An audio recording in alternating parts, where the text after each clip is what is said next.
This isn't true about Jade Cargill, and you know it. In this video, I'm going to tell you exactly what this isn't true and why you need to accept this. And I understand that that's a little blunt, but you will understand why by the time that I get to my point.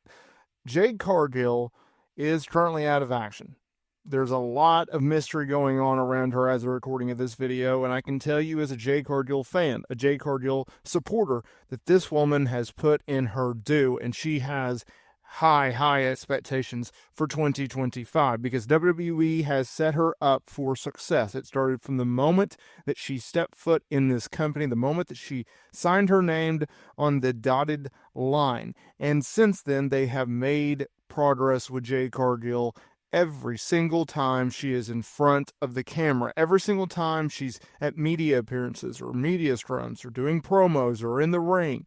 Aligning herself with Bianca Belair was able to take the pressure and the spotlight off of Jade Cargill and dimmed it down just a little bit. Because when Jade Cargill left AEW for WWE, there was a ton of talk. Would she succeed? Would she be able to live up to the hype? This woman has had more hype than I can recall, probably since Bill Goldberg in his heyday. The fact of the matter is, I believe that Jade Cargill has exceeded all expectations from her jump from AEW, where she had a very significant and successful run as a heel, a dominating heel at that, a long TBS champion.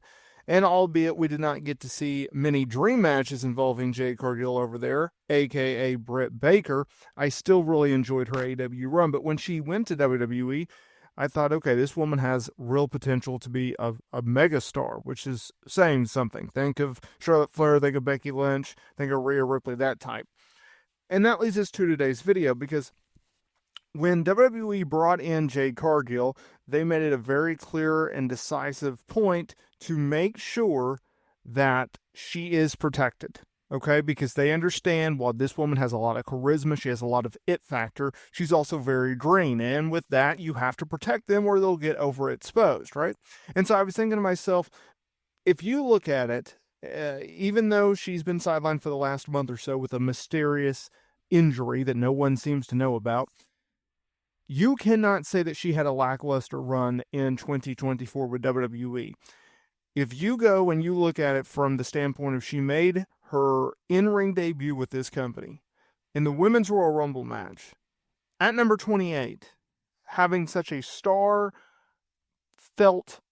impactful debut from the moment that her music hit, where everyone recognized it, to everyone knowing who she was, the ovation in which she got, going down to the ring, having a pretty flawless match in that, setting the stage for an eventual match with Bianca Belair, an eventual tag team with Bianca Belair. Being able to mix it up with all of these talents, it was almost like a little sampler, right? You go to a restaurant or you go to the grocery store and they're handing out samples of, here, try my product, or here, try this. You may want a larger portion of this, right? They were selling you on Jade Cargill in that moment. And so what do? They follow up and they had her go on Raw and SmackDown and NXT, and all these GMs are bidding for her services, and she ultimately ends up on SmackDown. And then to take it another step level, they wanted to protect her so much that they put her in a tag team with Bianca Belair, one of the most lovable baby faces on their roster and in recent history, to further protect her. They also put her in a 6-woman tag team match at WrestleMania. So they got her on the WrestleMania card, but they also did so in a protective way where she was going to shine the brightest out of the 6 women involved in that match, which was pretty star-studded if you think about it. And then they went with her and Bianca Belair, and throughout 2024, they had a notable tag team run. They're 2-time women's tag team champions together. And so if you look at everything in which could have gone wrong for Jade Cargill, well, it didn't. Outside of the injury thing, right? You can't help that. But the fact of the matter is, even if you are the biggest Jade Cargill hater, doubter in the world, I think we all have to recognize, look, did Jade Cargill have a great 2024? I would say it was pretty good, right? It's not Ronda Rousey levels in terms of like her first run with the company, but that was an outlier, right? That was a unicorn type year. But if you look at, okay, did she hurt anyone? No. Did she have a horrendous match? No. Did she really screw up in any major notable ways? Not really. Was she solid in the ring? Yes. Does she have a lot of um, progress to be made? Yes. But did she go out there and embarrass anyone or embarrass herself? No. Did she make progress within her wrestling career and getting better in the ring and better on the microphone and better as selling and better as a babyface? Of course, right? So if you take a piece of paper and you go, okay, here are all the good things that Jade Cargill did in 2024 in WWE, and then on the other side, it's okay, here's all the bad things that she did or mistakes or mess ups or moments in which you could criticize. The positives outweigh the negatives, and it's not even close, right? And so I think if you're Jade Cargill, who is still green in this business, she's only been in this business for what, 4 or 5 years. If you go to her and say, hey, this is the year you're going to have in WWE, when she was still under contract with AEW, or even when she just first signed with WWE, I think she would take that and she would run with it. And why wouldn't you, right? They put you on the main roster right away, so you're already making big bucks. They make you a champion. They pair you up with someone who the fans absolutely love and adore, to the point where fans are defending that they need to stay as a tag team rather than split off and do their own match. And it gives new life into the women's tag team division. Now, I understand that they've introduced the Women's United States Championship and they've introduced the Women's Intercontinental Championship, and that's a separate discussion, but it does give more opportunity.